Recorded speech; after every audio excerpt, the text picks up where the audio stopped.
There are civilizations that once shone like the sun in a clear sky, brilliant, powerful, unforgettable, only to vanish, leaving behind scattered fragments in humanity's memory. Egypt, with its pyramids, Greece, with its philosophy, Rome, with its mighty empire, these are names etched forever into history. But hidden between those familiar pages lies another superpower, one that once held the ancient world in awe, then disappeared so completely that for thousands of years people nearly forgot they had ever existed.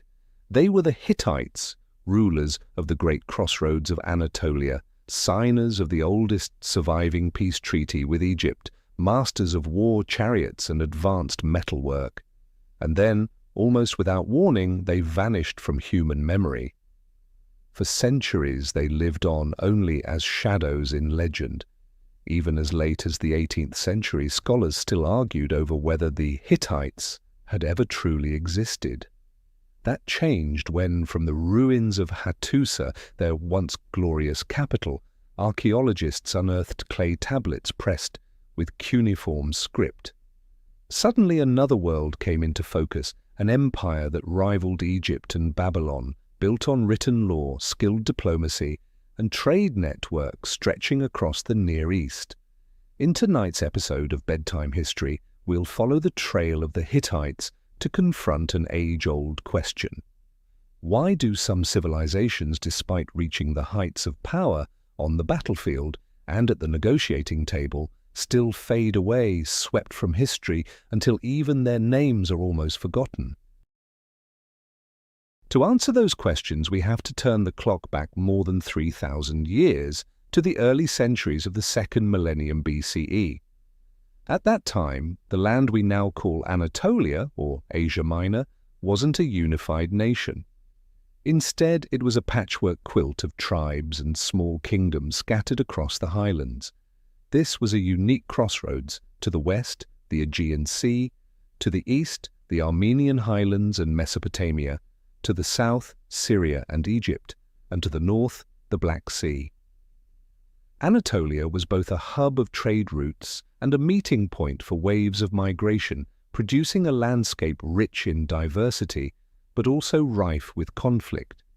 Indo-European groups from the north, possibly moving through the Caucasus, drifted into Anatolia in waves over centuries.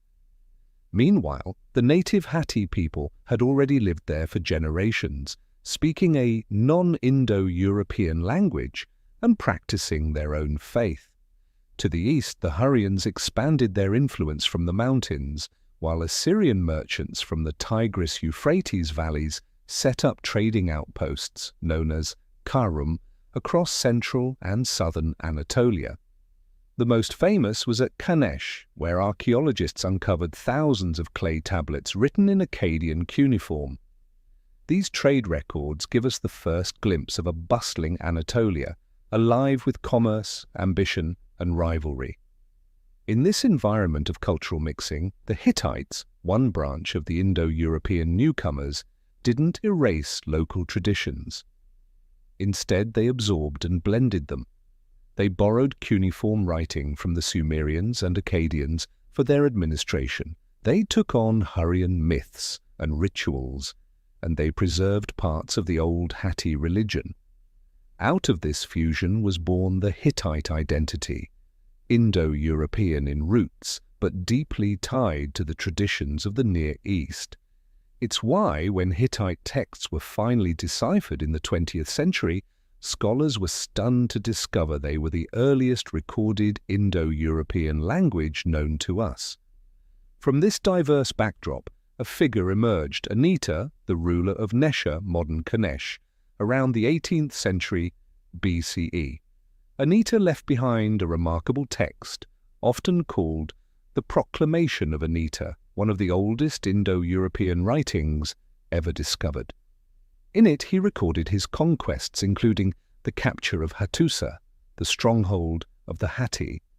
He swore a solemn curse that no one should ever rebuild it. But history has a way of overturning such vows. Just a few generations later, Anita's own descendants broke the curse, choosing Hattusa as their capital and laying the foundation for the Hittite kingdom. Rebuilding Hattusa wasn't just symbolic, it was strategic. Perched high on the Anatolian plateau, surrounded by rugged mountains, its massive stone and mud brick walls could withstand powerful armies. The city had abundant water and fertile land to sustain its people. From this vantage point, the Hittites could defend themselves and control the trade routes that cut across Anatolia. What began as a tribal settlement soon rose to become a center of power, the birthplace of the Hittite state. Once Hattusa became the capital and the beating heart of the Hittite kingdom, the kings of the Anatolian highlands knew one thing: to hold their place in a chaotic world, they needed weapons that would strike fear into their enemies. The Bronze Age was a time when military power determined the fate of entire peoples. Geography and stone walls could only protect so much.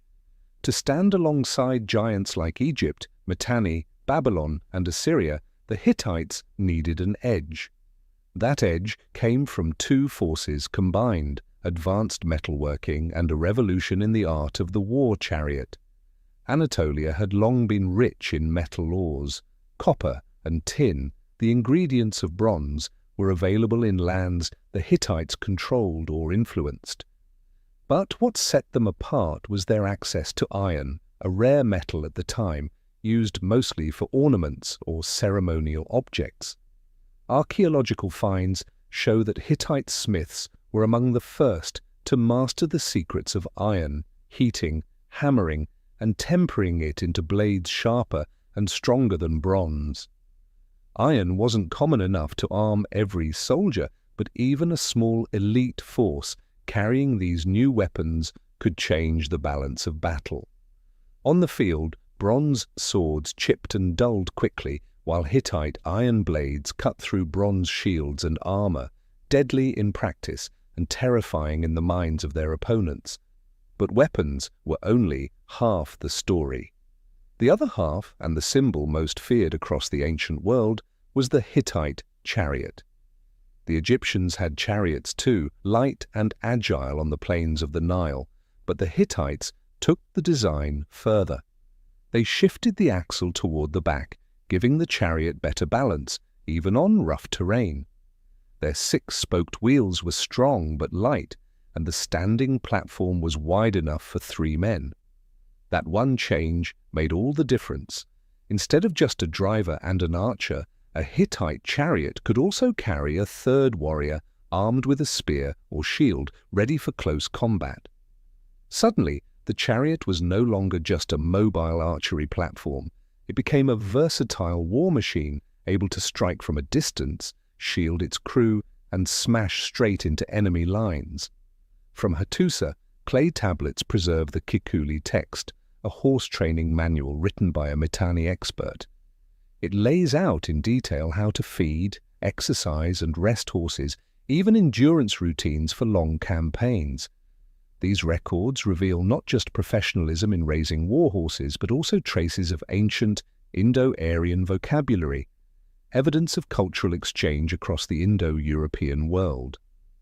Thanks to this knowledge, Hittite horses weren't just beasts of burden, they were trained athletes, capable of powering through long battles and grueling marches. Imagine it, hundreds of Hittite chariots charging into a valley, hooves thundering like rolling storms, wheels grinding into the earth, arrows raining down before the enemy could even form up. As panic spread, Hittite infantry moved in to finish the job. Their army wasn't just about brute force, it was coordinated.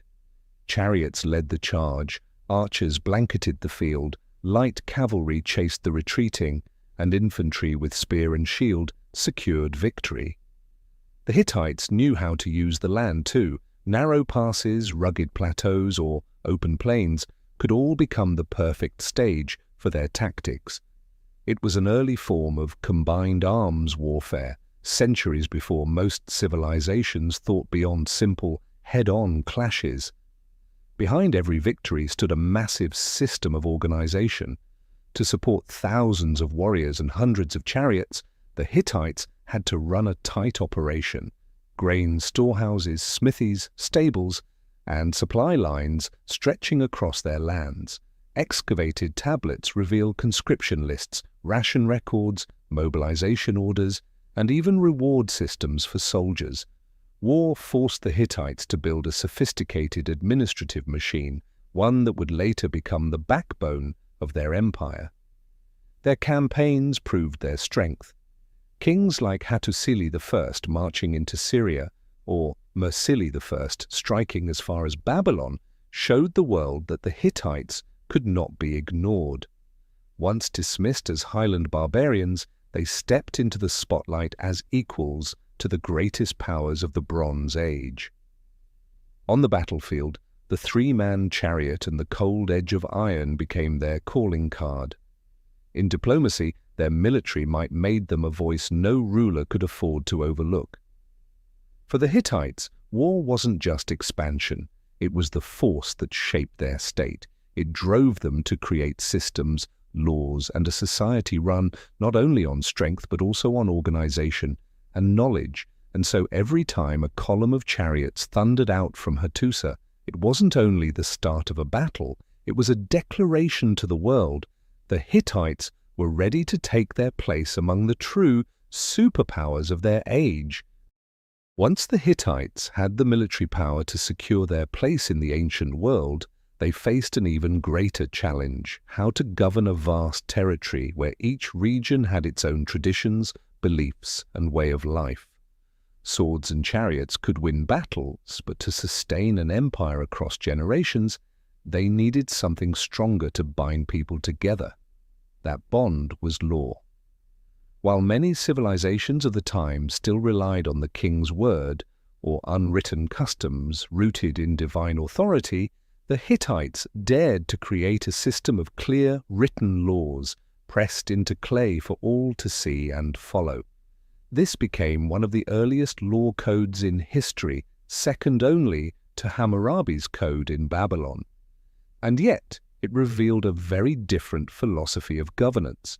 Hammurabi's code is famous for its principle of an eye for an eye, a tooth for a tooth, harsh punishments meant to balance crime with equal retribution. The Hittite laws, on the other hand, were strikingly practical and even at times humane. In many cases, rather than cutting off a hand, executing someone, or enforcing brutal penalties, the Hittites preferred compensation.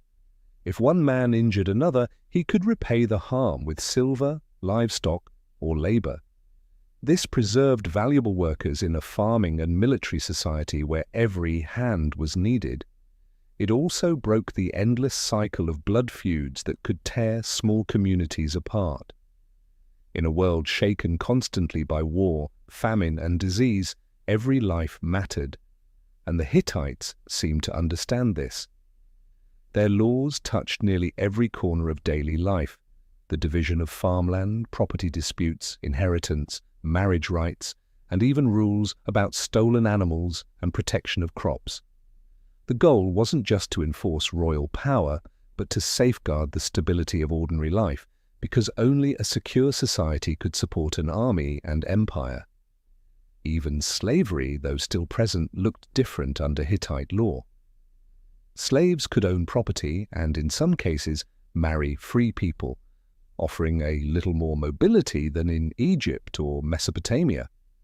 Morality and religion also found their place in the law. Adultery, for instance, didn't always mean execution. Sometimes it was resolved with fines or agreements, but not everything was lenient. Certain acts, like incest or bestiality, were punished severely, seen as threats to the moral and social fabric. The Hittites weren't abandoning the idea of right and wrong. Instead, they were prioritizing stability and social order over blind vengeance. One of the most remarkable aspects of the Hittite legal system was how it placed limits, even if modest, on the king and his officials. Though the king was supreme, the law stood as a reference point, curbing decisions that might otherwise depend on personal will alone. Some clauses even required officials to repay damages if they wronged a citizen. Of course, the laws weren't perfectly fair. Nobles still had privileges that peasants and slaves did not. But compared to their contemporaries, the idea of a shared justice system, one that bound even rulers, was extraordinary. This legal tradition didn't appear out of nowhere. It grew out of centuries of tribal conflict, when the Hittites learned through blood and hardship that only a shared framework of rules could hold their people together. The law became both the product of that history and the tool for unifying a diverse, multi-ethnic empire. When a tribe accepted Hittite law, it was also accepting the authority of Hattusa. Reading these clay tablets today, etched over 3,000 years ago, we can't help but be amazed. In an age where violence was the language of power, the Hittites chose a path of pragmatism and reconciliation. They were still a warrior society, still ruled by nobles, but they recognized that fairness, even if imperfect, could be the key to lasting order. Because of this legal foundation, Hattusa was not just a city of warriors and temples. It became an archive of thousands of documents, laws, treaties, disputes, resolved not by the sword but by the written word. From this base, the Hittites built not only a state strong in arms, but also a community that could function on trust in the law. It was a step forward that set them apart, and one that allowed their young empire to survive the violent storms of the Bronze Age, leaving us with a testament to humanity's search for order in even the most chaotic chapters of history. If military power and law gave the Hittite Empire its structure, then religion and myth were its soul. The Hittites proudly called their land the country of 1,000 gods, and that was no exaggeration. In the ancient world, every city, every village, even rivers and mountains had their own deities, but instead of erasing local beliefs or forcing a single state religion, the Hittites chose to blend and absorb. When they conquered new lands, they didn't destroy local temples. They welcomed those gods into their own pantheon.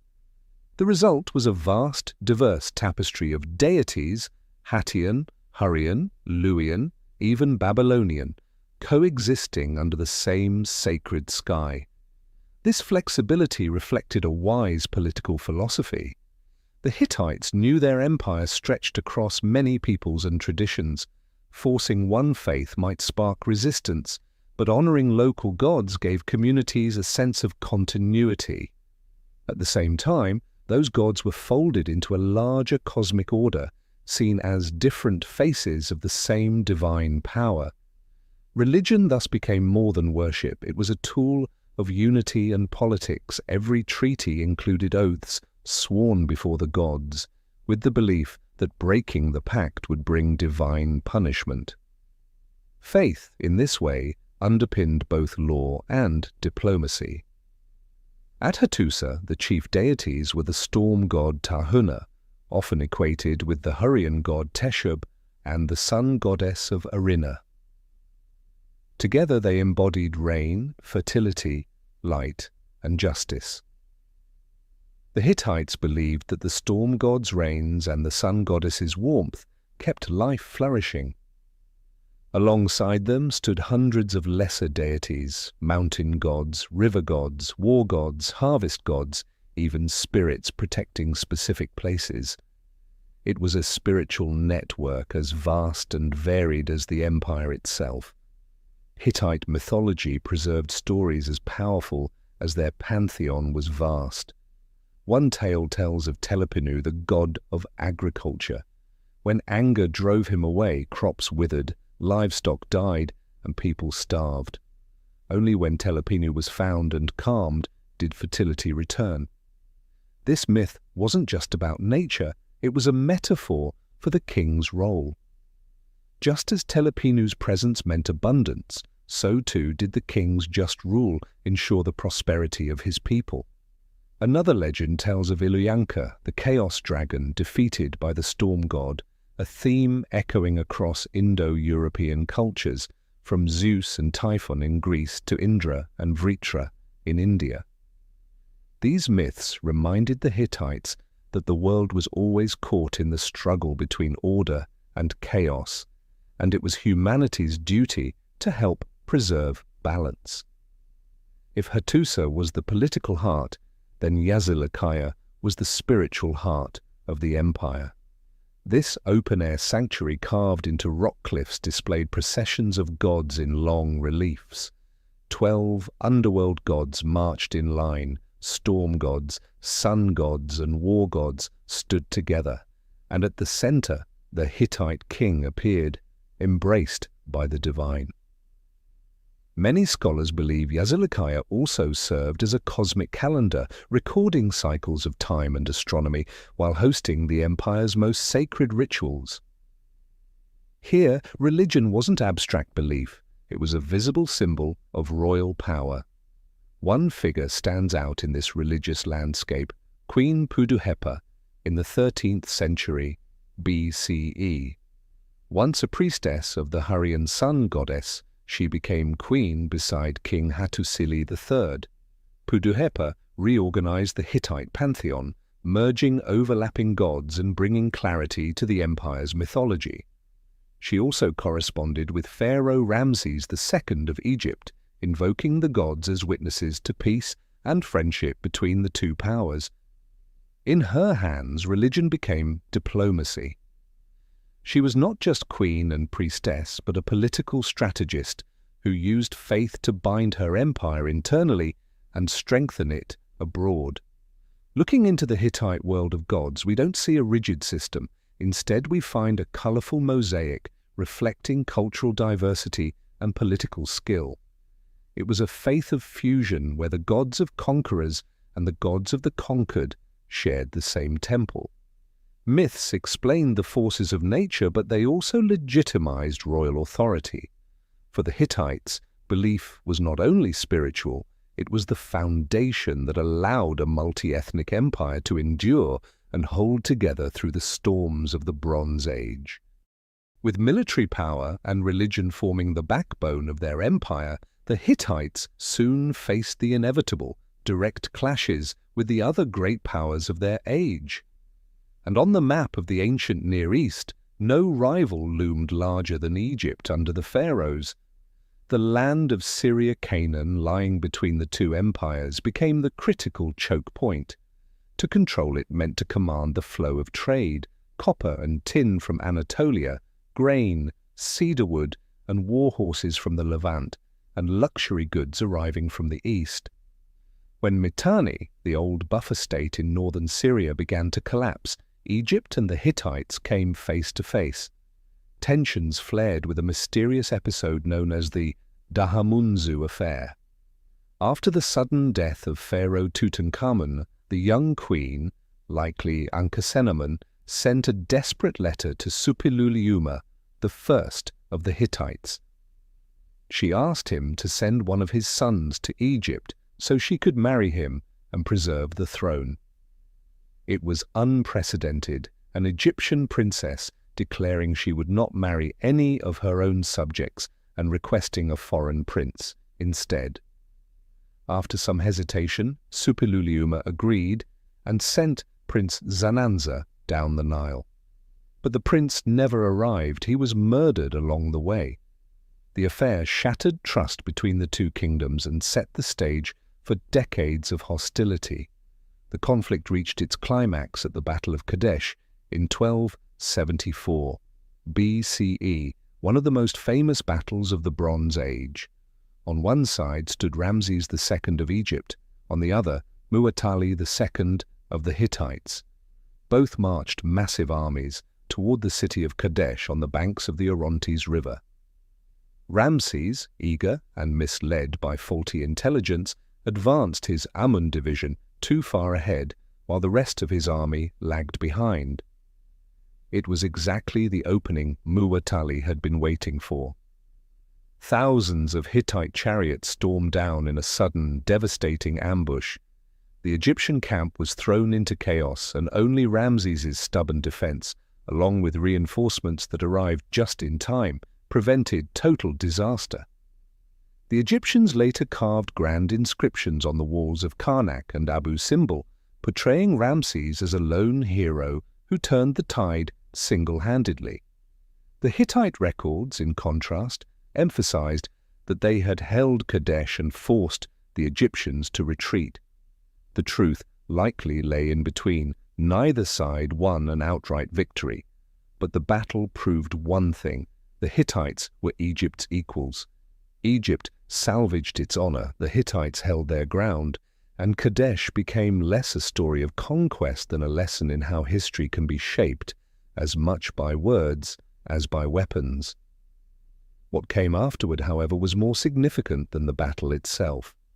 Both sides realized that endless war brought nothing but exhaustion. The Hittites faced growing pressure from Assyria in the east. Egypt was stretched thin, struggling to maintain far-flung influence in Syria while also dealing with Nubia in the south and unrest at home. In this climate, the two rivals made a decision that would echo through history: peace. Around 1259 BCE, under Hattusili III of the Hittites and Ramses II of Egypt, the two empires sealed a treaty. It was written in two versions, one in Akkadian cuneiform at Hattusa, the other in Egyptian hieroglyphs at Karnak. This was the earliest known surviving written peace treaty in the world. It didn't just declare an end to hostilities, it laid out a framework for alliance, mutual defense against outside attacks, extradition of fugitives and deserters, and, most importantly, an eternal oath of friendship sworn before the gods. A copy cast in silver, symbolizing permanence, was exchanged between the two courts. Today, a replica of that treaty hangs at the United Nations as a reminder of humanity's timeless yearning for peace. The treaty was more than words. To seal the pact, a Hittite princess was married to Ramses II, becoming a queen of Egypt. This wasn't just political convenience, it was recognition, an acknowledgement of equal power. Surviving diplomatic letters show Queen Puduhepa of the Hittites corresponding directly with Ramses, addressing him as brother. Their relationship carried both warmth and strategy, embodying a new balance between two former enemies.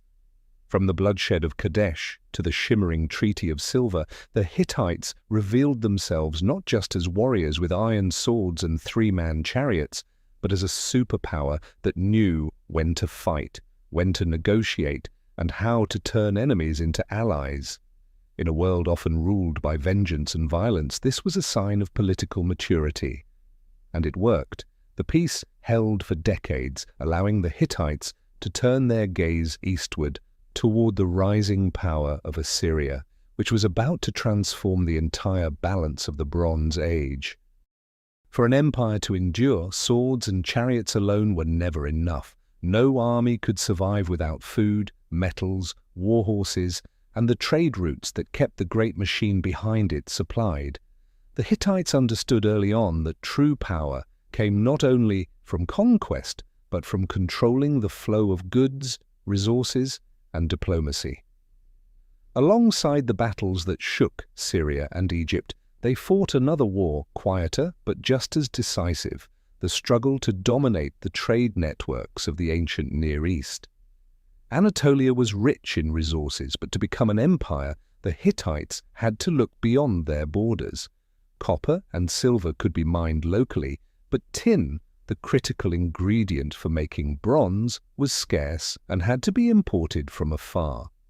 For centuries, Assyrian merchants had carried tin from the east across thousands of miles to trade in colonies like Kanesh. Once strong enough, the Hittites didn't just inherit these routes, they seized control of them. To hold tin was to hold the keys to the Bronze Age itself, for without it the production of weapons would grind to a halt. Later, as iron from the Anatolian highlands grew more important, the Hittites' metallurgical skill gave them another decisive edge. Horses, too, were a strategic resource. The Anatolian plateau provided ideal pastures, and the Hittites quickly became a hub of horse breeding and training. Diplomatic letters found in Egypt's Amarna archives reveal kings from neighboring states pleading with the Hittite court to send them horses and chariots as royal gifts. This turned the Hittites into a horse superpower, supplying material strength while also using horses as leverage. A minor king in Canaan might dream of defying Hattusa, but if his cavalry depended on Hittite stock, rebellion suddenly looked far less attractive. From the capital of Hattusa, trade routes stretched in every direction. Eastward, they reached Mesopotamia and the far-off tin mines of Iran. Westward, they connected to the Aegean and the Mycenaean world. Southward, they ran through Syria to ports like Byblos, Ugarit, and Carchemish, where cedarwood, glass, ivory, perfumes, and wine flowed in from across the Mediterranean. By controlling these choke points, the Hittites acted like gatekeepers, deciding who could pass and at what cost. Many treaties included explicit clauses on trade, not only to prevent war, but to secure mutual prosperity. This prosperity was visible in everyday life. Clay tablets preserve contracts for loans, sales, and even interest payments in silver or livestock. Villages around Hattusa raised cattle, sheep, and goats, cultivated wheat, barley, grapes, and olives, and delivered their surplus into state granaries.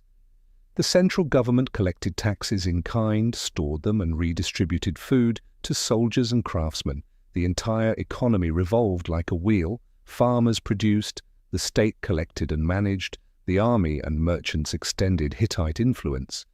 Yet the Hittites weren't only masters of war, they were skilled in the art of soft power. When necessary, they used gifts, gold, horses, or royal brides to strengthen alliances. If a Syrian city-state hesitated between Egypt and Hattusa, the Hittite king might send lavish gifts, promises of protection, and a treaty sworn before the gods. In a world where divine oaths carried more weight than any piece of parchment, this strategy proved remarkably effective. Surviving letters from Amarna and Hattusa reveal a tone both commanding and intimate, kings addressing each other as brother, exchanging tokens of goodwill, while beneath the pleasantries lay sharp calculations of power. A striking example was Hittite relations with Ugarit, a wealthy port on the Mediterranean. Rather than conquering it by force, the Hittites made Ugarit a vassal state, allowing its king wide autonomy in exchange for loyalty and tribute. This arrangement let Hattusa reap the benefits of maritime trade without expending armies to rule directly. It was a clever strategy, turning commerce into a chain that bound the empire together without bloodshed. But prosperity carried risks. An empire built too heavily on trade and resources could become hostage to them. If routes were disrupted by war, migration, or natural disaster, the entire system might falter, and that in time was exactly what would unravel the Bronze Age world. But during their golden age, by mastering trade and wielding it as both lifeline and weapon, the Hittites showed that an empire could thrive not only by the sword, but by the subtle power of exchange, obligation, and persuasion. If military power and trade formed the backbone of the Hittite Empire, then culture, art, and writing were its soul, the part that endured long after the empire itself disappeared. Among the tens of thousands of clay tablets discovered at Hattusa, one truth stands out. The Hittites were among the first peoples to transform collective memory into written word, and that act allowed their world to step out of the shadows of time. The Hittite language belonged to the Indo-European family, and when it was finally deciphered in the early 20th century, it stunned scholars. It turned out to be the oldest recorded Indo-European tongue, predating Greek and Latin by centuries. The Hittites themselves called it Nesili, the language of Nesha, tying their identity back to the city of Kanesh, where their kingdom began. They wrote it using cuneiform, borrowed from the Akkadians, and impressed onto clay. But that wasn't their only script. They also carved Luwian hieroglyphs onto stone and city walls, creating a dual writing system, practical for administration, symbolic for ceremony. This flexibility reflected their genius. They didn't reinvent writing from scratch, but adopted and reshaped what they needed. Hittite culture also thrived through art and architecture. At Hattusa, massive fortification walls still stand, their gates decorated with lions, warriors, and mythic creatures. The Lion Gate, the Warrior Gate, and the Sphinx Gate testify to a style that was at once realistic and symbolic. Animals carved not only for beauty, but to represent strength, protection, and royal power. At Yazilakia, their open-air sanctuary, gods march in endless processions across rock reliefs, one of the Bronze Age's most remarkable artistic legacies. Here we see a true cultural mosaic, Hattian, Hurrian, and Luwian deities all immortalized together in stone. But Hittite art was never just about aesthetics, it was political and spiritual propaganda. Carvings of kings standing alongside gods, or cradled in divine embrace, were messages etched in stone. The ruler's authority was sanctioned by heaven itself. In this way, art became both sacred symbol and royal proclamation. Music and ritual were just as essential. Hymns and liturgies have survived on clay tablets, many connected to agriculture, fertility, and offerings to the gods.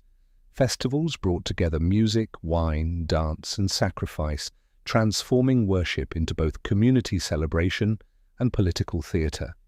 Every prayer, song, and offering was part of a carefully choreographed performance to secure harmony between the human and divine. One remarkable feature of Hittite culture was their role as preservers of other civilizations' knowledge. In the archives of Hattusa, archaeologists uncovered copies of Sumerian, Akkadian, and Hurrian myths. The Hittites didn't hesitate to borrow, record, and safeguard the intellectual treasures of their neighbors. In doing so, they turned their capital into a library of the Bronze Age. Without their careful preservation, many Mesopotamian stories might have been lost forever. All of this reveals a side of the Hittites often overshadowed by their armies and laws. They were also a people of memory, storytellers, archivists. And it's thanks to the thousands of tablets they left behind that we can reconstruct their world in such vivid detail today. Without this written legacy, the Hittites might have survived only as a faint echo in the Bible, a blurred shadow swallowed by myth. But through their words, their carvings, their architecture, they resisted oblivion and stepped back into history's light. Hittite culture then carries an eternal weight. It proves that the strength of an empire is measured not only in what it conquers, but in what it records, remembers, and passes on. Because of that legacy, the Hittites are remembered not just as warriors with iron swords and three-man chariots, but as a civilization that helped write some of the very first chapters of humanity's shared story. When an empire reaches its height, the road ahead is rarely paved with endless triumphs. More often, it's marked by subtle fractures from within.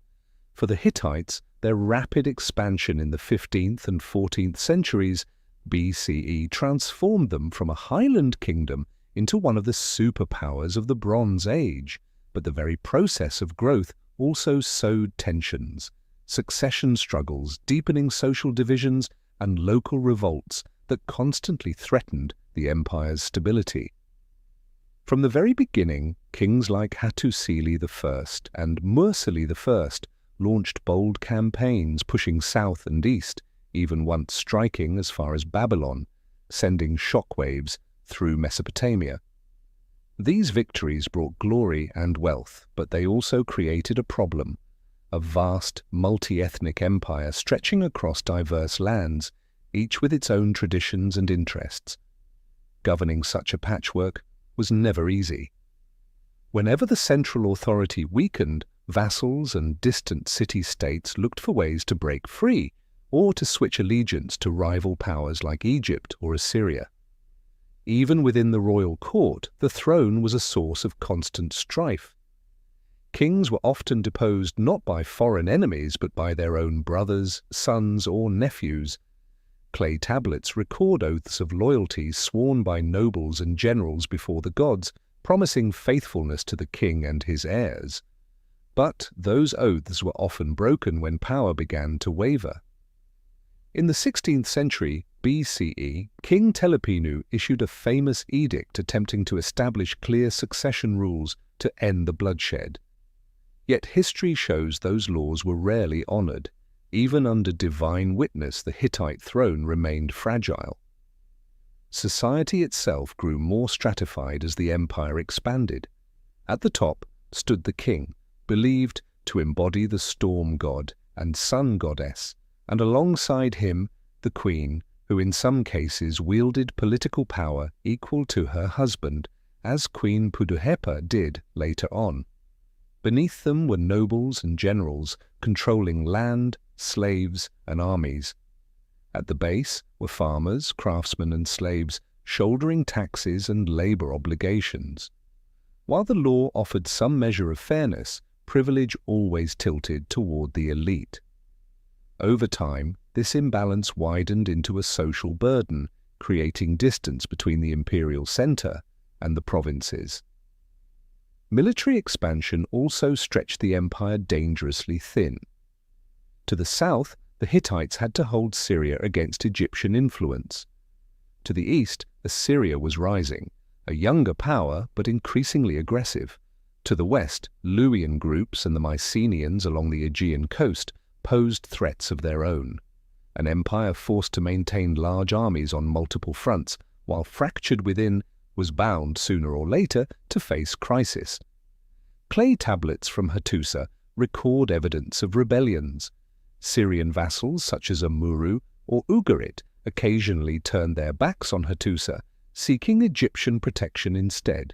Even regions closer to the capital sometimes saw nobles rise in revolt against the crown. Each uprising demanded costly campaigns to suppress, trapping the empire in a cycle of unrest and retribution. And yet the Hittites had an extraordinary capacity to recover from crisis. Time and again, they rebuilt order through law, religion, and diplomacy. Suppiluliuma I in the 14th century BCE is a prime example. Rising in the midst of chaos, he reconquered Syria, toppled Mitanni, and lifted the Hittites to the peak of their power. Leaders like him allowed the empire to endure for generations longer, even as its internal cracks widened. The story of Hittite expansion is one of paradox. The farther they reached outward, the more they fractured within. The more lands and peoples they ruled, the harder it became to demand absolute loyalty. And those inner conflicts, combined with the unrelenting pressures of foreign rivals, created a ticking time bomb, one that would eventually explode in the storms of the late Bronze Age collapse. In the memory that survives, the Hittites stand as both conquerors and cautionary tale. They remind us of a timeless truth: the higher power rises, the more fragile it becomes to the cracks that spread quietly from within. And if those cracks are left untended, they can grow wide enough to sweep away an entire dynasty into the silence of history. While the Hittites were rising as a Bronze Age superpower, another force in the east was quietly gathering strength: Assyria. At first, Assyria was little more than a small city-state on the banks of the Tigris, thriving on trade and surviving under the shadow of larger empires like Mitanni and Babylon. But over time, the Assyrians forged a disciplined military, a tightly controlled administration, and an ambition to expand that rivaled anyone. If the Hittites were known for their chariots and cultural adaptability, the Assyrians became infamous for their brutality and iron discipline. And when these two powers finally collided, the political map of the Near East began to shift. In the 15th and 14th centuries BCE, Mitanni still dominated northern Mesopotamia, acting as a buffer between the Hittites and Assyria. But when Suppiluliuma I crushed Mitanni and turned it into a vassal, he also opened the door to direct contact and direct conflict with Assyria. At first, The Assyrians were weaker, but they seized every opportunity.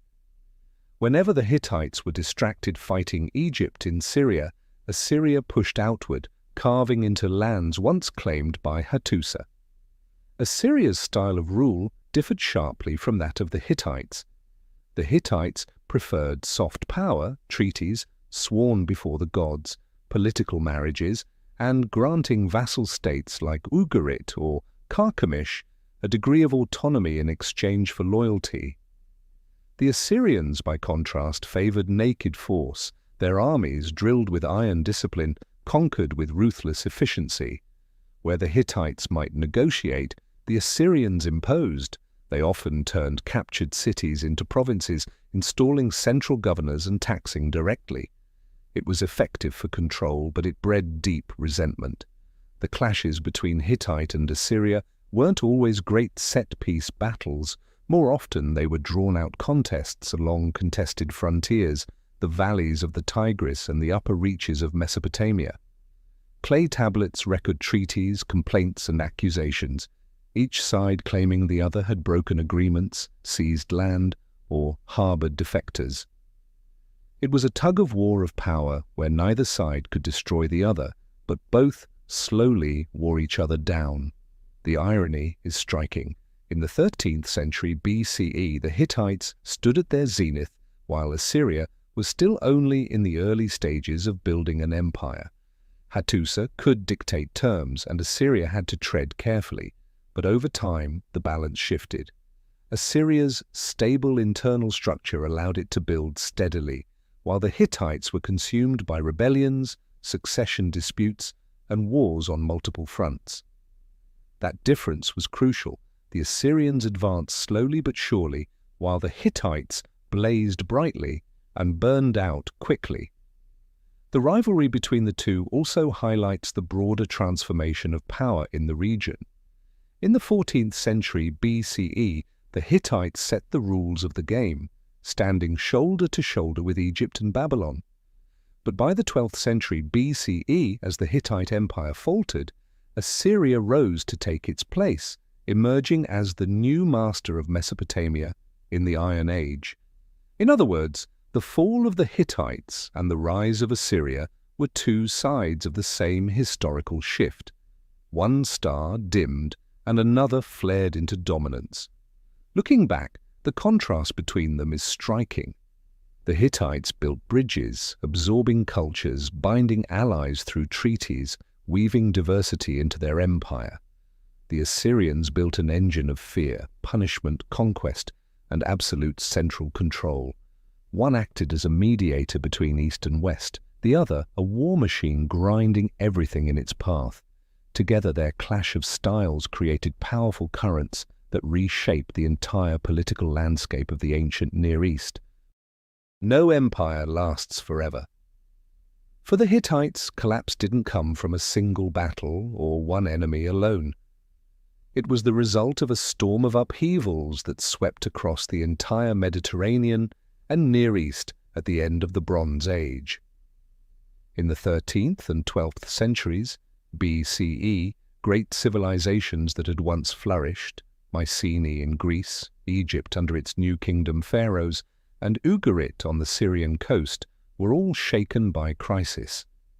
In this wider cataclysm, the Hittite Empire, already fractured by internal tensions, proved especially vulnerable. One of the most direct blows came from the mysterious groups known in history as the Sea Peoples. Their origins remain debated. Some theories trace them to the Aegean, others see them as displaced populations driven by famine, war, or natural disaster. They moved in great waves, entire communities traveling by sea, warriors, women, children, descending on the coasts from Anatolia to Egypt. The Sea Peoples were both invaders and desperate migrants, and that dual nature made them nearly unstoppable. They fought fierce battles, but also shattered the trade networks that had sustained the Bronze Age world. When vital ports like Ugarit were destroyed, the Hittites lost their lifelines. Tin for bronze weapons, timber for chariots, grain to feed the population and army all vanished with the collapse of maritime trade. Cut off from these arteries, the heart of Hattusa began to falter. Meanwhile, to the east, Assyria grew stronger by the year. Slowly but relentlessly they pressed into Hittite-controlled territories. Unlike the sudden storms of the Sea Peoples, the Assyrians were patient, expansionist, disciplined, and determined to claim fertile lands piece by piece. While the Hittites strained to contain revolts and crises on their western and southern fronts, Assyria closed its grip on the east. The empire was caught in a vice, external pressure from both directions, and internal decay from within.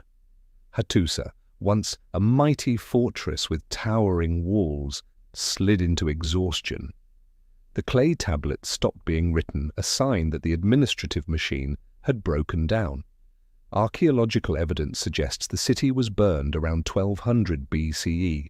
Charred ruins and blackened walls still bear witness to its violent end. Who set it ablaze? Was it an enemy invasion or the city's own people in revolt? We may never know for certain, but the outcome is clear. A capital that had once forced Egypt to sign a treaty of peace lay in ashes, its voice silenced. When Hattusa went up in flames around 1200 BCE, it seemed as if Hittite history had ended forever. And yet, from the ashes, a chain of smaller kingdoms survived in southern Anatolia and northern Syria, keeping alive the final sparks of a once mighty civilization. These are known today as the Neo-Hittite kingdoms, bridges between the fallen Bronze Age world and the dawning Iron Age. The most prominent was Carchemish, a city on the banks of the Euphrates. Once a loyal vassal of Hattusa, Carchemish now rose as its heir. Its kings still called themselves Hittite, still carved inscriptions in Luwian hieroglyphs, and still depicted themselves alongside the storm god and the sun goddess on stone monuments. The message was clear: the Hittites had not vanished entirely. Surrounding Carchemish, a constellation of small states emerged: Kumu, Melid, Gurgum, Tabal, and Kwe, wedged between rising powers like Assyria, the Arameans, and Urartu. These states survived through flexible diplomacy, sometimes submitting, sometimes allying, sometimes rebelling, to regain independence. Though small, they preserved distinct Hittite traditions in their art and rituals. Reliefs from sites like Zincherli and Karatepe, carved in the 9th and 8th centuries BCE, depict banquets, gods, and battles, Hittite in spirit, yet blended with Aramean and Phoenician influences. They are proof that Hittite culture didn't disappear, but flowed into the wider mosaic of the Near East. Language, too, tells the story of survival. The Hittite tongue, written in cuneiform, vanished with Hattusa, but Luwian hieroglyphs continued to be carved on stone monuments for centuries, preserving echoes of a lost empire and helping modern scholars trace the transition from the Hittite kingdom to these successor states. Eventually, the tide of history caught up. In the 8th and 7th centuries BCE, Carchemish, Kumu, and their neighbors fell one by one to the kings of Assyria, Tiglath-Pileser III, Sargon II, and their successors. On the political map, the Hittites were erased. Yet their influence lived on. Assyrian palaces borrowed motifs and sculptural styles from Hittite art, proof that even the conquerors absorbed something from the culture they destroyed. Their mythology, too, left traces far beyond Anatolia. Tales of the storm god battling a dragon, or of the vanished deity whose absence brought famine, spread into Syria, into Greek mythology, and even into the Bible. Some scholars argue that the Old Testament's imagery of demons and chaos draws partly from Hittite Hurrian myth. The Neo-Hittite kingdoms eventually faded under Assyrian rule, but they were like glowing embers after a great fire, small but still shining. From that dim light, the Hittites left behind a lasting legacy, etched not only in stone, but in the cultural memory of humanity itself. The Hittite Empire did not exist in isolation. It was part of a vast and interconnected world of the Bronze Age. To truly understand them, we can't just picture their chariots thundering across the Anatolian highlands or the massive walls of Hattusa. We have to place them within a web of exchanges, alliances, and rivalries stretching from the Nile to the Aegean, from Mesopotamia to the Iranian plateau. The Hittites were a crucial link in that chain, both a bridge between East and West, and one of the earliest architects of what we might call an international order. By the 14th and 13th centuries BCE, this ancient world had coalesced into what historians often describe as a club of superpowers. Its members included Egypt in the south, Babylon and Assyria in the east, Mitanni, and later the Hittites in Anatolia, and wealthy city-states like Ugarit, Byblos, and Carchemish in Syria. Canaan. These states didn't just fight, they also exchanged letters, gifts, and royal marriages.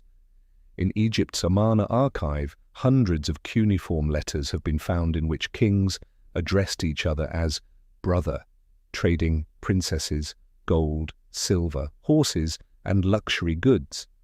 Thanks to its strategic position, the Hittite kingdom quickly earned a seat at this table of equals. That meant that alongside battles like Kadesh, the Hittites were deeply involved in a kind of court diplomacy on a scale the world had never seen before. Hittite kings wrote to pharaohs, corresponded with Babylonian rulers, and received gifts from Cyprus and the Aegean.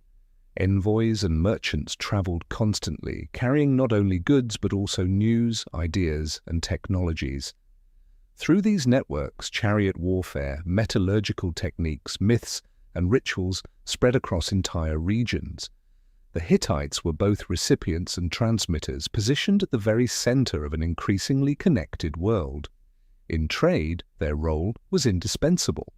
Controlling Anatolia with its copper, silver, and iron ores, and the routes leading to distant tin sources in the east, they became the gatekeepers of the era's most vital resource.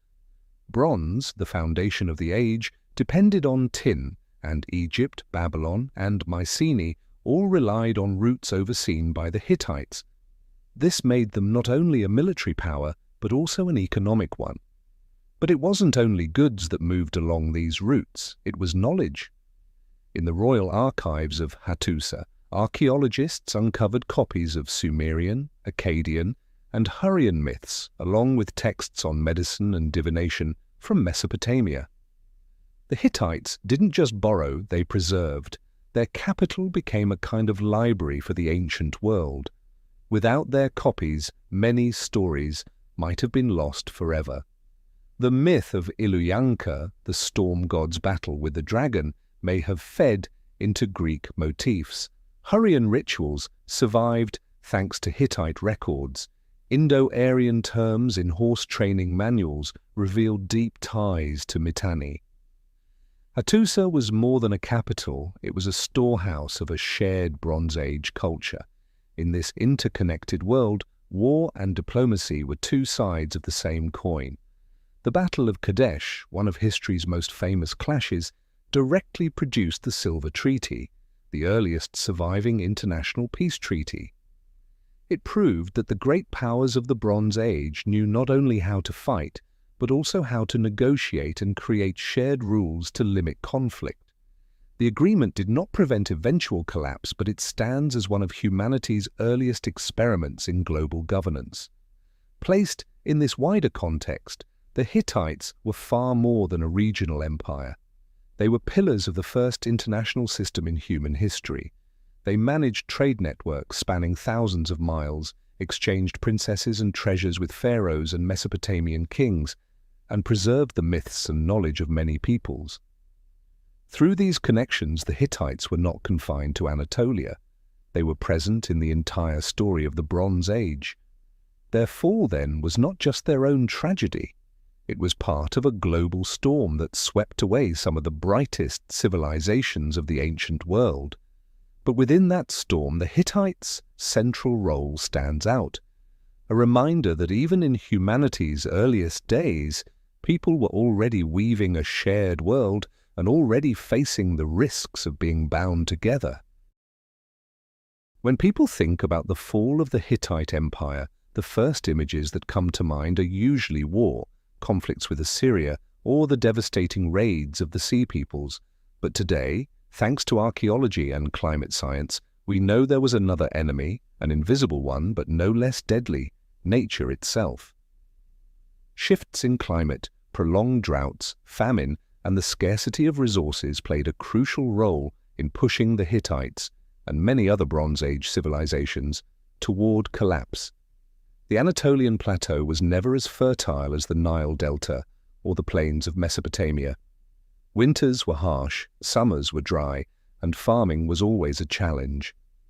To sustain a massive capital like Hattusa, the Hittites depended heavily on granaries and shipments of grain from Syria and other regions. When everything worked smoothly, the empire could feed tens of thousands of people and soldiers. But when the climate turned, the entire system could unravel in an instant. Recent studies of tree rings and lake sediments from Anatolia and the Near East reveal that, toward the end of the 13th century BCE, the region suffered a decades-long drought. Rainfall diminished, crops failed, and rivers dried up. This wasn't a short-term setback, it was a regional climate event that struck Egypt, the Levant, Anatolia, and even Greece at the same time. For the Hittites, it was devastating. The last surviving clay tablets from Hattusa record desperate pleas to Egypt for shipments of grain.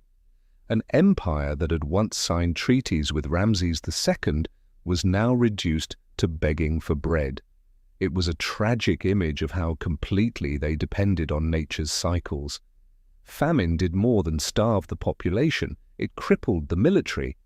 Without food, horses died, chariots stood idle, and soldiers deserted. Empty granaries weakened loyalty among nobles and vassals, many of whom turned instead to Assyria, where conditions were more stable. Hunger became the wedge that split apart the fragile bonds holding a multi-ethnic empire together. Natural disasters struck at trade as well. Drought reduced agricultural surpluses, disrupting supply lines from Syria and the Levant. Ugarit, the wealthy port that had once been a hub of Mediterranean commerce, was destroyed by the Sea Peoples at the very moment climate stress peaked. With that, the Hittites lost access to the timber, grain, and tin they needed to keep their war machine running. Cut off from their lifelines, they spiraled further into crisis. And nature's impact wasn't just material, it was spiritual. In a society where gods were believed to control the rain and the harvest, repeated crop failures could be seen as divine anger. Rituals and sacrifices that failed to bring relief shook people's faith. Kings, supposed to be the intermediaries between gods and men, found their legitimacy undermined. Political authority eroded as surely as the crops withered in the fields. Some scholars suggest earthquakes may also have played a part in the widespread collapse of the Bronze Age. Anatolia sits on complex fault lines, and there is evidence of seismic activity around 1200 BCE. A series of earthquakes could have toppled cities, destroyed irrigation, and deepened the despair of already starving populations. In a system already under immense strain, nature only needed to give one final push. Seen through this lens, the disappearance of the Hittites becomes less a story of military defeat and more a lesson in humanity's vulnerability to the natural world. No matter how advanced their iron swords, their three-man chariots, or their mighty fortresses, they still depended on wheat, spring rains, and flowing rivers. When those foundations failed, their empire collapsed like a sandcastle before the tide. And in one of history's cruelest ironies, just as the Hittites reached their moment of greatest power, nature turned against them, an enemy they could neither fight nor conquer. If drought and natural disaster were the invisible forces eroding the Hittite economy and faith, plague was the sudden blade that struck straight at the heart of the empire. In the ancient world, where medicine was rudimentary and belief in the gods outweighed scientific knowledge, disease was not just a health crisis, It was a social and political earthquake. For the Hittites, at least two major epidemics left deep scars on their history, weakening an empire already stretched thin. The first came during the reign of Suppiluliuma I, the great conqueror who lifted the Hittite kingdom to the height of its power in the 14th century BCE. After defeating Mitanni and expanding deep into Syria, he seemed invincible. But victory brought with it a deadly curse. As Hittite troops moved through the Levant, they carried home an unfamiliar disease, possibly plague. Clay tablets record soldiers returning to Hattusa with what they called the Black Death, spreading it through the population. The consequences were catastrophic: thousands dead, economic life paralyzed, and even Suppiluliuma himself fell victim. His sudden death, followed quickly by his heir, Arnawanda II, threw the royal court into turmoil and opened a period of instability. The epidemic didn't burn out quickly, it lingered for decades. Surviving clay tablets from the reign of Mursili II, Suppiluliuma's younger son, contain desperate prayers to the gods. In them, he laments that the plague had ravaged the land for more than 20 years, killing countless people. He begged the storm god and the sun goddess for forgiveness, searching for a divine cause. Was it his father's sin in attacking sacred lands, or a broken oath left unatoned? These prayers, both religious text and historical record, reveal the depth of despair the epidemic brought to king and people alike. Imagine an empire so dependent on agricultural and military labor suddenly losing farmers, craftsmen, and soldiers in vast numbers. Granaries, already strained by drought, emptied faster, with fewer hands to fill them. The proud Hittite army, once feared for its chariots and iron swords, was crippled as troops died or deserted. Even the royal court was not spared. When kings and crown princes themselves succumbed, the line of succession fractured, fueling infighting and political chaos. The disease may not have been confined to the Hittites alone. Some evidence suggests it spread across Egypt and the Levant as well. Letters from the Amarna archive mention fears of plague. In a world knit together by trade and war, disease traveled as swiftly as goods. The same networks that had enriched the Hittites now became conduits of death. Modern science has begun to shed light on this ancient catastrophe. DNA recovered from ancient human remains in Anatolia, and the Levant shows traces of Yersinia pestis, the bacterium behind plague, dating to this very period. If correct, then the Hittites may have endured one of humanity's earliest great plague outbreaks, centuries before the Black Death swept through medieval Europe. Whether it was plague or another epidemic, its impact was undeniable. Walls and chariots could hold back foreign enemies, but not an invisible one carried in the bloodstream. Disease didn't just kill, it broke faith. When sacrifices and prayers failed to end the suffering, people began to question their gods. And with that doubt, the authority of the king, believed to be the god's chosen intermediary, was shaken as well. In a society where religion and politics were inseparable, this erosion of faith was as destructive as any invading army. Looking back, plague emerges as a silent but central factor in the Hittites' decline. It did not burn Hattusa like enemy torches, nor cut trade like the Sea Peoples, but it hollowed the empire from within. It sapped strength slowly, making recovery harder and harder. And in the clay tablets filled with Mursili II's desperate prayers, we can still hear the faint echoes of a people battling an enemy they could never defeat. In the final centuries of the Bronze Age, the ancient world wasn't shaken only by war, natural disaster, and plague. It was also transformed by massive waves of migration. Dozens, perhaps hundreds, of communities abandoned their homelands, setting out in search of new lands where survival might be possible. In that great tide of movement, the Hittite Empire was both victim and participant. These migrations and forced resettlements reshaped the fragile social fabric of the Hittite world. The root causes of these migrations were often food shortages and political instability. Prolonged droughts and failed harvests forced people to leave barren lands in search of fertile ground and reliable water. Cities destroyed by war or trade networks severed by chaos left entire groups without the means to sustain themselves. And so, many of these migrant groups were not just wandering families. They became semi-military bands, moving as they fought, raiding as they searched for a place to settle. For the Hittites, migration pressed in from every direction. From the west, groups from the Aegean, possibly the ancestors of the Sea Peoples, pushed into the Anatolian coasts, threatening Hittite port cities. From the south, Aramean tribes and nomadic groups advanced into Syria, filling the vacuum left as Hittite power weakened. Even within Anatolia itself, long loyal vassal communities began slipping away from central control, seeking to re-establish their own autonomy. A kingdom built on the loyalty of vassals now found that loyalty unraveling.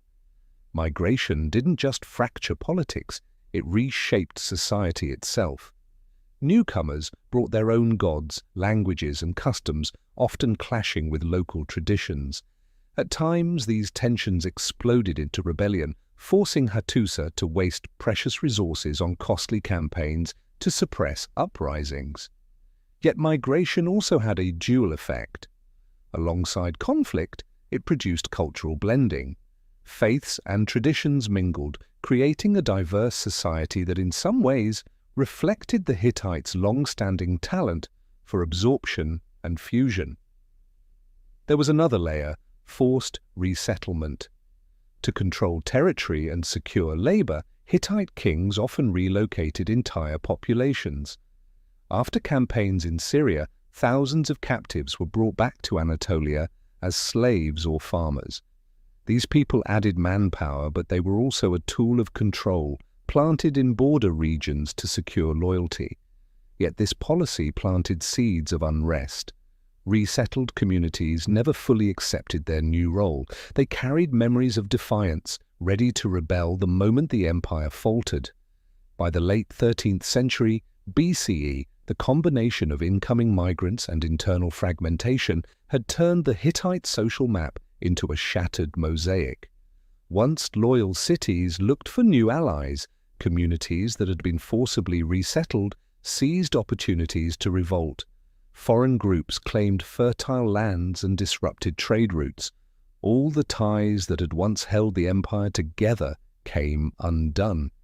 This is why, when Hattusa finally fell, the empire could not be rebuilt. Without its capital, there was no unified core to rally around.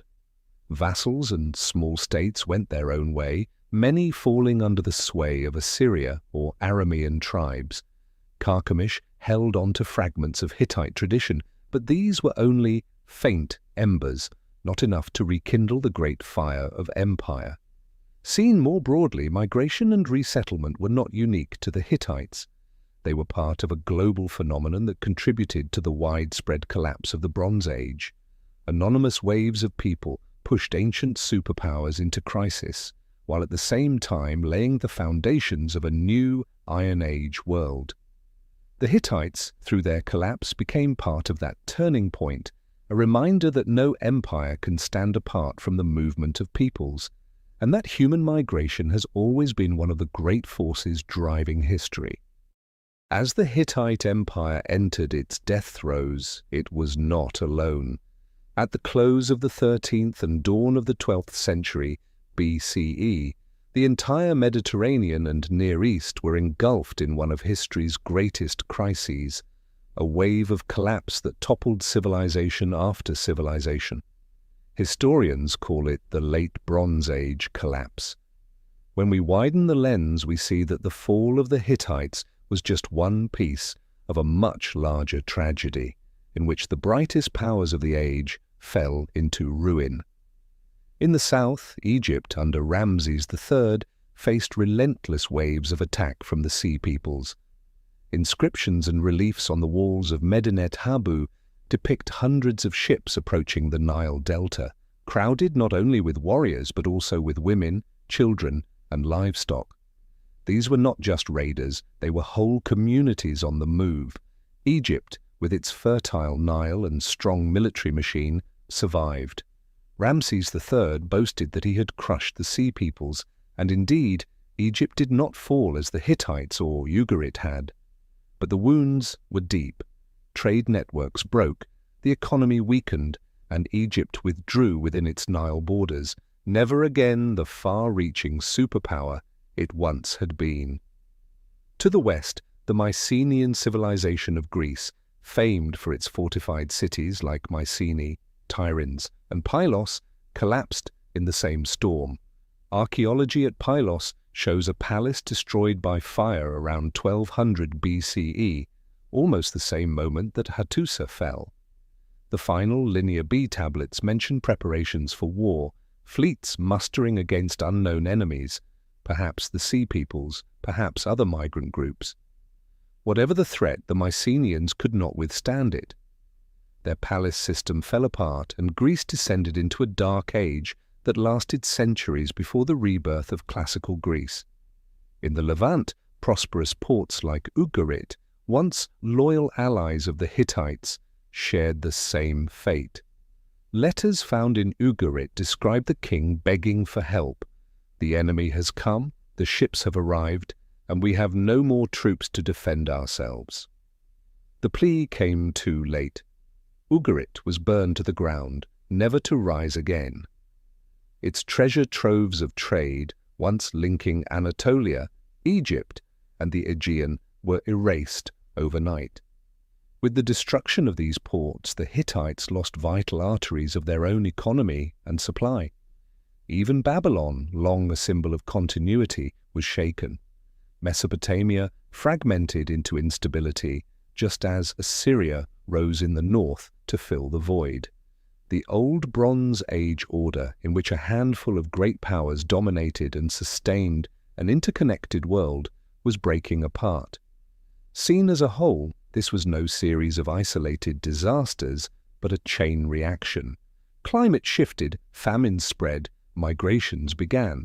Migrants struck at cities and ports, cutting trade routes. With economies shattered, armies could no longer be sustained, and once the armies faltered, even the mightiest walled cities could not stand. The collapse of the Hittites, the Mycenaeans, Ugarit, and the weakening of Egypt were not separate tragedies, but fragments of the same global storm. And in that storm, the Hittites stand out as a defining example. They were the bridge between East and West, the power that signed treaties with Egypt, the empire that controlled tin routes and war horses. Yet it was this central position that made them most vulnerable. When Ugarit fell, when the Sea Peoples swept through Syria, when drought withered Anatolia's fields, the Hittites were the first to collapse. They could not retreat into a single river valley like Egypt, nor survive in isolation behind mountains. They stood at the crossroads of the world, and when the world itself shook, they fell with it. The storm of the 12th century BCE was more than the fall of one empire. It was the end of an entire system. A great age closed, and out of its ashes a new one began, the Iron Age. Here, new powers like Assyria and later classical Greece would rise to dominate. But before that dawn could come, the world had to pass through the twilight of its brightest civilizations as the suns of the Bronze Age set together. The strangest thing about the Hittites is not only how powerful they once were, but how completely they disappeared from human memory for more than 2,000 years. While Egypt remained famous for its towering pyramids and sphinxes, while Babylon and Assyria lived on in the Bible and in Greek accounts, the Hittites were reduced to a faint echo, mentioned only in scattered verses of Hebrew scripture. Medieval and early modern scholars debated whether the Hittites were even real or just a mistranslation. An empire that had once signed treaties as equals with Egypt, that had ruled from Anatolia to Syria, was erased so thoroughly it was as if it had never existed. That silence lasted until the 19th century, when explorers and archaeologists began to take interest in the strange ruins of central Anatolia.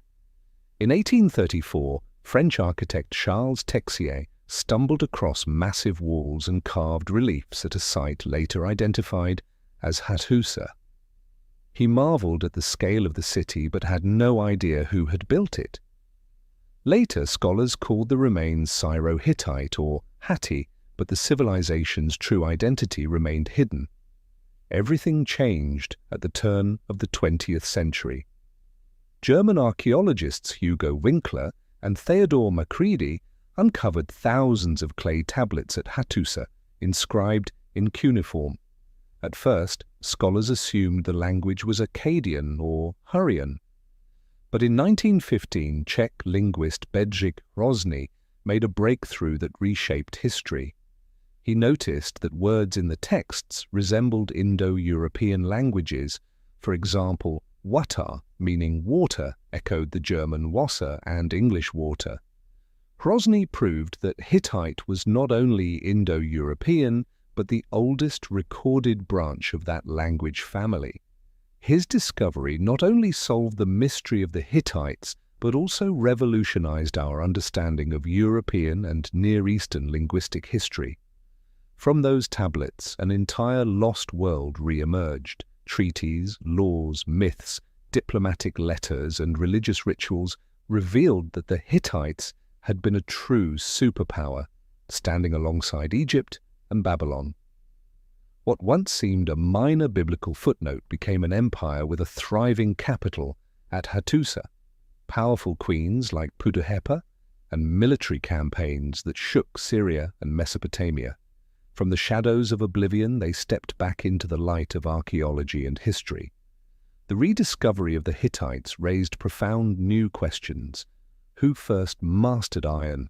Who created the earliest international peace treaties? And how could a great empire vanish so completely from collective memory? Each question spurred new research, linguistic, archaeological, even climatic, until the Hittites became a key to understanding the entire late Bronze Age collapse. Today, Hattusa is recognized as a UNESCO World Heritage Site. Visitors can walk through its stone walls, pass beneath the Lion Gate and the Sphinx Gate, and stand before the carved deities of Yazilikaya.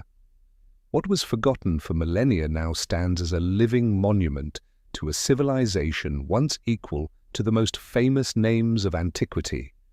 Museums in Ankara, Istanbul, Berlin, and London display Hittite tablets and reliefs, giving the modern world a glimpse into the face of the lost empire. The recovery of Hittite memory carries a wider lesson. It reminds us that history is never complete. The pages we think are finished may still be missing chapters, and empires we imagine gone forever can reappear from the soil.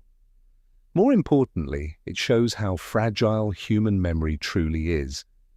Even a superpower can vanish within centuries, leaving only faint traces that take millennia to uncover. The Hittites, then, are not just an archaeological subject. They are a mirror. They show us that power and greatness do not guarantee permanence. Only what is preserved, in writing, in stone, in memory, can carry a civilization through the darkness of forgetting and back into humanity's story. When we look back at the story of the Hittites rising from a small Anatolian tribe to a superpower equal to Egypt and Babylon, only to vanish from memory for 2,000 years, we don't just see history, we see a mirror reflecting the fragility of every civilization. The Hittites once had it all: superior iron weapons, chariots that thundered across the battlefield, a legal system more progressive than many of their rivals, a religion that absorbed and adapted, and an enormous archive of written culture. They signed the world's earliest surviving international peace treaty with Egypt. They controlled the trade networks that kept the Bronze Age alive, and yet all of it collapsed within just a few generations. The first lesson is about nature. The Hittites could forge iron swords and build mighty walls, but they could not command the rains or keep their soil fertile forever. When the climate shifted, when drought dragged on and harvests failed, the empire crumbled. This is not only a story from 3,000 years ago. Today, humanity faces global climate change, and the Hittites remind us that no power, no matter how great, can stand outside the laws of nature. The second lesson lies in connection. The Hittites became a superpower not only through conquest, but through their place in the global network of the Bronze Age, exchanging tin, horses, wine, ivory, signing treaties, marrying into foreign dynasties, and preserving the myths of many cultures. But the very connections that made them powerful also made them vulnerable. When ports like Ugarit fell, when the Sea Peoples cut off trade routes, the Hittites plunged into crisis. In a world increasingly bound together, prosperity and collapse often come hand in hand. The Hittites show us both sides of early globalization. It could lift a people to greatness, but also drag them down when the system broke. The third lesson is internal. Even with laws to govern succession, the Hittites were plagued by palace rivalries, rebellious vassals, and deep social divides. Brilliant kings like Suppiluliuma I could paper over these cracks, but they never disappeared. When outside crises struck, the fractures inside widened, and the empire could no longer hold. This is a timeless truth. The greatest danger to a civilization is often not the enemy outside, but the weakness within. And finally, there is the lesson of memory. The Hittites vanished from human awareness for over 2 millennia, remembered only faintly in the Bible. If not for the clay tablets of Hattusa, if not for the persistence of archaeologists and linguists, we might never have known them as a real empire. Their story reminds us that history is not a finished book, but a tapestry full of holes, waiting to be rediscovered and rewoven. Today, when we walk among the ruins of Hattusa, through the Lion Gate or beneath the carved gods of Yazilikaya, we feel the breath of an empire long gone. They ruled, they allied, they created laws and culture, they shaped myth, and then they disappeared. But their disappearance makes their rediscovery all the more meaningful, giving us the chance to learn from both their triumphs and their failures. The Hittites leave us with a message. True strength does not lie in eternal survival, but in the legacy a civilization leaves behind. And in that sense, they succeeded. Across the millennia, their culture, their laws, their myths, and their lessons still echo, reminding us of both the fragility and the resilience of humankind in the endless flow of history.